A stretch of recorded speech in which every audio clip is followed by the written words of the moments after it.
There's a lot of rumblings in regards to why Avengers Doomsday was delayed by 7 months and why Avengers Secret Wars was also delayed by 7 months.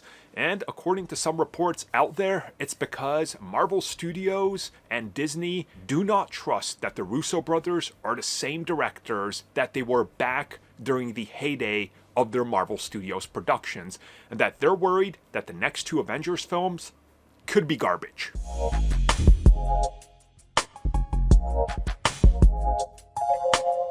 So to start, we need to set the scene, and the scene is after Avengers Endgame, Marvel Studios came out that San Diego Comic-Con and blew people away with over 30 announced projects over the course of the next 5 years. There was, of course, equal amounts TV shows and, of course, upcoming big budget films.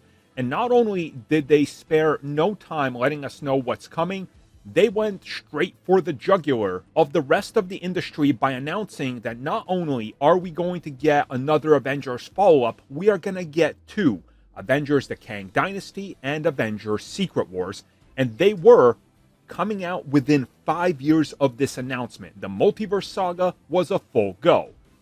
Up until a little pandemic hit the entire planet and everything got thrown into what can best be described a blender of disaster. And to make this disaster even worse, upon recovering from it and Hollywood slowly starting to get back into shape, the star of the Kang Dynasty and the Multiverse Saga, Jonathan Majors, found himself in legal trouble and, well, he had to be fired.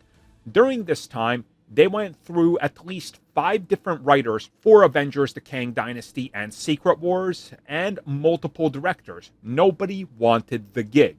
Marvel Studios was literally back up against the wall. Enter the Russo Brothers taking over the gig. Now, it is important to remind everybody that the Russo Brothers are not the only ones back. They're frequent collaborators and the people that co-own their production house, who also wrote the scripts for Captain America the Winter Soldier, Captain America Civil War, Avengers Infinity War, and Avengers Endgame, will also be back. Now, it's only half the team of Marcus and McFeely, but both Russo brothers are returning to direct this. And this is where the problems start to show. So first and foremost, you have the Russo brothers who said their goodbyes. They said they were done, and as far as we know, and it's been confirmed more or less, when they were talking to people to direct Secret Wars, the Russo brothers were still never in discussion. They went off to do their own thing, and Marvel Studios was doing their own thing without them. But then, desperate times call for desperate measures. And I've been called out for this. It's a long-form video I did right after Robert Downey Jr. returned. I called it a desperation move. I think a lot of people agree with me. It is a desperation move. They realize people want Robert Downey Jr. back. Our box office is going down. Spider-Man No Way Home, and now Deadpool and Wolverine, and Doctor Strange in the Multiverse of Madness showed us nostalgia sells. Now they're going to bank on nostalgia. Something else they learned from Disney when it comes to Star Wars. Nostalgia works. So throw clones in, throw things familiar to people that were the prime age 12 to 20 when Star Wars Episode 3 came out and the Clone Wars cartoon. It's ripe for mining, right? Nostalgia is a one-way ticket to success. So the Russo brothers are being brought back out of desperation because they know how to do it. But herein lies the problem with this. When we look at their track history outside the MCU since leaving from Avengers Endgame up until returning, this is their track record. Cherry is described as awful.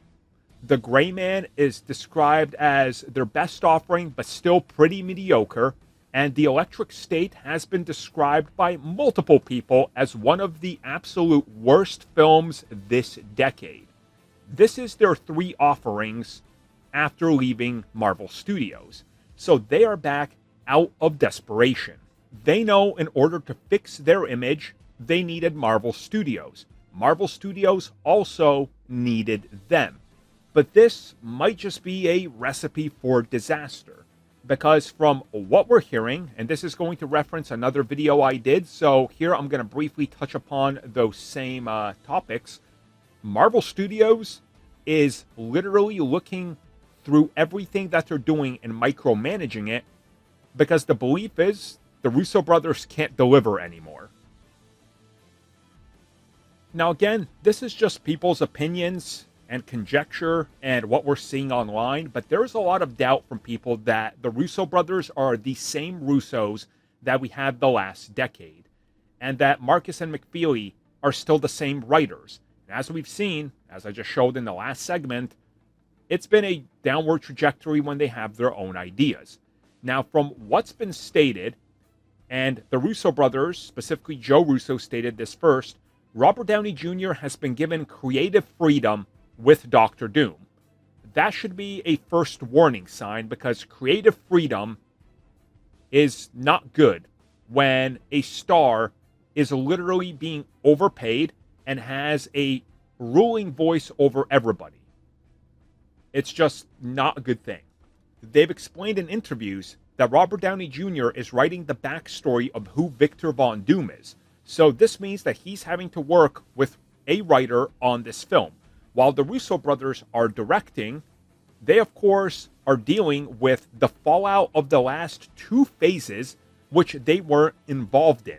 And they didn't have a single film or stake in or developing those characters. For example, when they handed off Black Panther to Ryan Coogler, they defined who Black Panther was.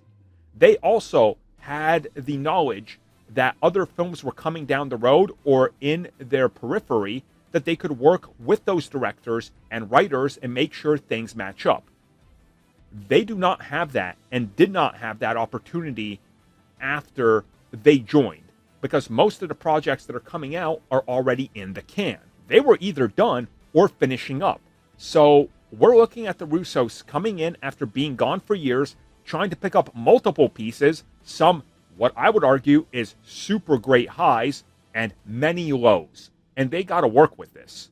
And now they're picking up the pieces with their back against the wall, but also Marvel Studios back against the wall, and Disney needing to please the people running the country by saying, hey, look, those initiatives, fine, we're not going to push them. And that's fine if that's your thing. If you don't want representation or whatever in your content, I get it. But people don't realize that this has been a thing that helped Marvel through and through. And also starting with characters that aren't exactly popular and then bringing them more to a mainstream platform. Thor and Captain America being prime examples of failures their first time around to making bank the second time around. Which ultimately brings us to the last part of this video, and that's Kevin Feige's fears. So as it's been reported, Kevin Feige is super on hand with the next two Avengers films, and that these films were in fact delayed due to him seeing the work that was done and not being sure that the Russo brothers can push out the films on time in the quality that they need, with scripts that were incomplete, with ideas that still aren't fully fleshed out, and casts that aren't fully complete. So if we look at it, Kevin Feige knew that the Russo brothers could turn around with Infinity War within a year. Now, they're being given a year and 7 months to complete the next entry, and on top of this, a record almost 2.5 years plus to complete Secret Wars. This is not how Marvel Studios operates. And we can tell that this is out of fear and desperation. Marvel owned the summer blockbuster. Them having to shift a Avengers film into December is not normal. And we know that the investors didn't even expect this, because if we look at stock trading, if we look at everything that happened, if we look at the pattern before and after the announcement, you can see the cause and effect. Nobody was ready for this, because those quarterly earnings will not be the same as to what they were before. There's a lot of fear, and a lot of people are going to have to answer for what happens. Kevin Feige is legitimately afraid that if these two films do not deliver, it's over. And the outlook at the Mutant Saga might just be that this is also going to be a disaster, because no matter what they do, they will be compared to nostalgia bait. And that is unfortunate. So everything is riding on the Russo brothers, who at this point, everybody doubts whether or not they can do it. And I don't blame them. Thank you for checking out that video, and thank you for your continued support. Feel free to like, share, subscribe, do whatever you will. And if you're so inclined and would like some additional content from us, which includes unfiltered content and bonus discussions, we do offer exclusively in our member section. We hope to see you there. So thank you for watching, and have a good one.